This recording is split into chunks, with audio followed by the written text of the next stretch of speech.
So let's solve this problem. This is about resultant. Okay, let me read the problem first. Two horses on opposite banks of a canal pull a barge moving parallel to the banks by means of two horizontal ropes. Okay, the tensions in these ropes are 200 pound and 240 pound, while the angle between them is 60 degrees. Find the resultant pull on the barge and the angle between each of the ropes and the sides of the canal.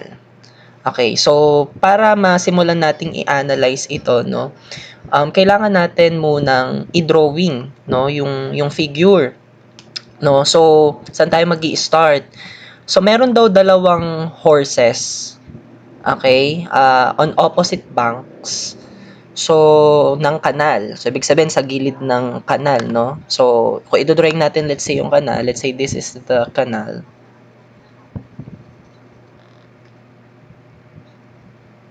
Ayan. So, ito yung kanal, and then ito yung banks niya, and then ito din, no, yung magkabilang gilid niya, no. So, these are the banks. So, may mga kabayo daw dyan. Okay? And then, yung dalawang kabayo daw na yon, they are pulling a barge. So, yung barge, ano yan, basta, hindi ko alam kung balsa ba siya, no? Pero, it's something na, kumbaga, lumulutang sa tubig, no? So, let's say, ito yung barge. Okay. Tapos hinihila daw siya nung dalawang kabayo na yon na nasa magkabilang banks. No, so hinihila siya by means of two horizontal ropes. So yung ibig sabihin lang nung term na horizontal ropes dito, ibig sabihin yan magka-level yung dalawang ropes, no? So they are leveled. And then, ang binanggit dito, no, dun sa dalawang ropes daw na yon, yung angle between them daw ay 60 degrees. So, kung iaano natin, do-drawing natin yung ropes. So, let's say, ito yung ropes. Let's say this. And then, let's say, this.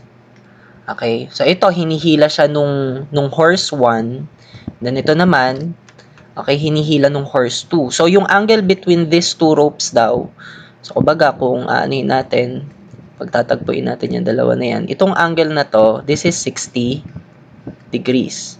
Okay, and then meron nang binigay na na tension force, no, dun sa dalawang ropes natin. So, let's say dito, sa rope na to, let's say ito yung 200 pound. And then, let's say yung tension force naman dito ay 240 pound. Okay. So, from here, anong next na binanggit sa problem? So, ang sabi din dito yung barge daw ay nagmo-move parallel to the banks. So, ibig sabihin, kung yung banks natin ay ito, let's say, ang pagkakadrawing ko dun sa mga banks natin dito, naka-horizontal sila, no? So, ibig sabihin, kung nagmo-move yung barge natin parallel to these banks, so, ibig sabihin, yung resultant natin ay pa-horizontal. No, and take note na ganun yun, no? Kung ano yung magiging motion, okay, nung system, yun yung magiging niya, resultant niya. Okay? Sige. So, kung ito-drawing natin siya, ibahin ko ng kulay, no? Kasi hindi naman siya part ng force system. But this is the resultant ng force system. Okay? So, yung resultant natin, dito, nagkaroon tayo ng hint na siya ay pa-horizontal. Okay? So, let's say this is R. Okay? Ngayon, from this, ang pinapa-determine sa atin dito is yung resultant. Okay, resultant pull on the barge and the angle between each of the ropes and the sides of the canal. So, hahanapin din natin later on yung angle nung natin, dalawang ropes. So, let's say this, pangalanan ko na lang to na angle theta. Ito yung angle nung rope 1, okay, from the canal. And then, yung rope 2 naman natin, ito yung angle na hinahanap natin or hahanapin natin later. So, alpha naman, let's say, angle alpha. Okay? Sige. So, as you can see dito, yung force system na nabuo dito, this is actually a concurrent force system na merong dalawang forces, yung 200 pound at saka yung 240 pound. Okay, and again, this is already their resultant. Okay, so kung gagamitan natin ito ng component method, 'Di ba sa component method natin, ang resultant natin basically equal siya kay r is equal to square root ng rx square plus ry square. Wherein yung rx, yan yung x component ni resultant, yung ry naman, yan yung y component ni resultant. Pero dito kasi, binanggit na kay problem na yung resultant natin ay horizontal. Okay? So, ibig sabihin lang niya na yung ry niya ay 0. Tama? Wala siyang y component kasi pa-horizontal siya. And in the same way, yung rx natin is equal na mismo dun kay resultant.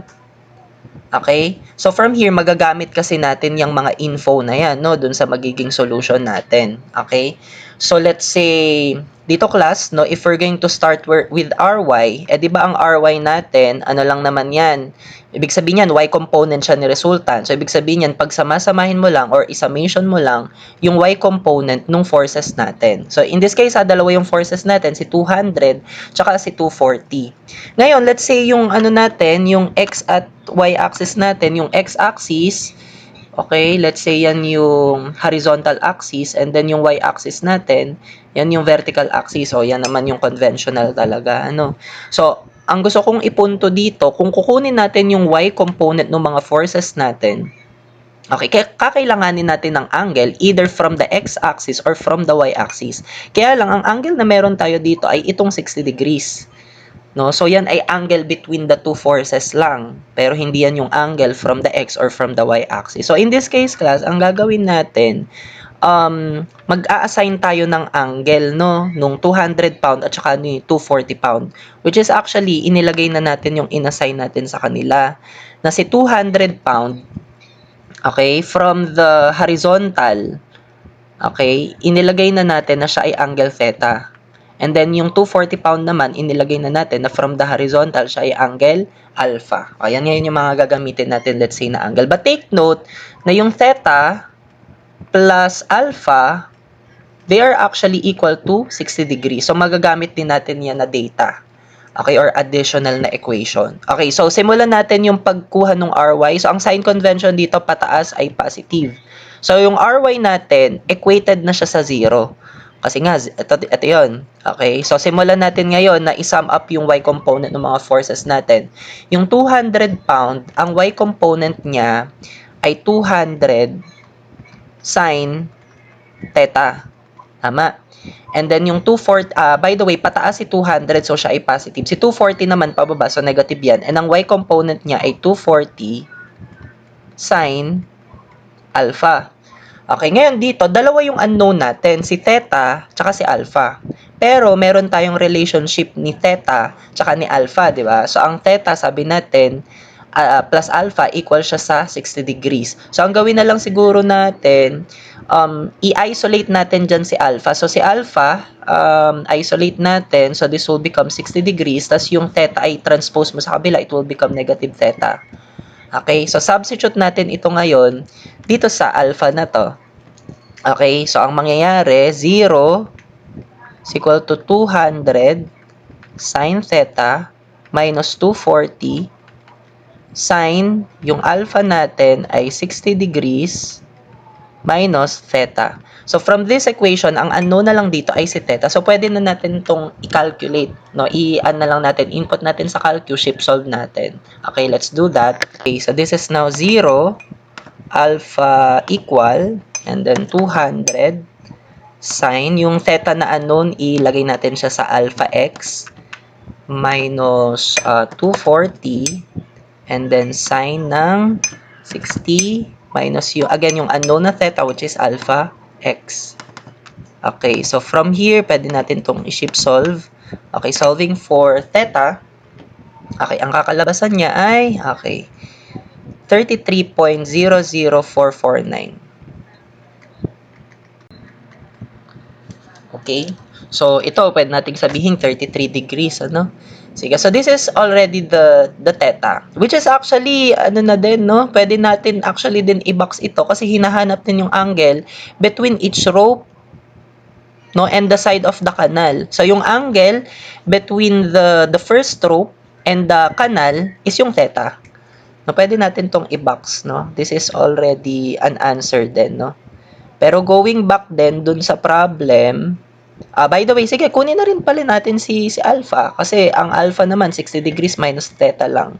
So solving for alpha, it will just be siguro store ko tong nakuha natin na angle na to kay A para to kay ano no, theta. So 60 minus yung previous answer natin, yan ngayon si alpha which is 26.99551. Okay, ito namang alpha, this is the angle between the 240 pound force or yung pangalawang rope natin and the canal. Okay? Sige. So, going back dun sa pinapa-determine pa yung resultant pool. So, yung R yung hinahanap natin. So, para ma-determine natin yung R, actually, kunin lang natin si Rx. Tama. So, since yung R natin equal lang siya kay Rx, wherein yung Rx, X component na resultant, ibig sabihin, isummation mo lang yung X component ng mga forces natin at lahat ng mga pakanan dyan ay positive. Okay, so let's say R na yung isulat ko dito, no? So R is equal to, so summing up the X component ng forces natin, okay, unahin ko si 200, yan ay 200 cosine theta, wherein may value na tayo ni theta ha, pwede ko na ilagay siguro dito na yan ay 33.00449 degrees. Okay, tas pakanan siya, so siya ay positive. Tas yung 240 din natin ay pakanan, so yan ay positive din. 240 cosine naman nung alpha. At yung alpha naman natin, ilan yung alpha natin? Dito ko na lang ituloy sa baba, no? Cosine ng 26.99551 degrees. Ayan, so cosine yan. Okay? Sige. So, from here, pwede na natin ma-calculate yung R natin. At yung R natin ay 200 cosine nung, actually, in-store ko siya kanina. Store ko rin siguro yung yung alpha natin. Yung alpha natin, i-store ko kay B. Okay? Para hindi na tayo magpipindot ng madami. So, that will be 200 cosine nung alpha A. Yan yung in-store ko. Or dyan ko in-store si theta kanina. And then, plus 240 cosine naman ni alpha. Sa B ko naman siya in-store. Okay, so solving for this, ang lalabas na R ay 300. Okay. 381.57568. Okay, the unit for this is pound. So, this is already the resultant. Kasi ang binanggit lang, find the resultant pool. So, ibigay din natin yung direction niya. Yung direction niya, siya ay to the right. Okay? So, these are already the answers for this problem.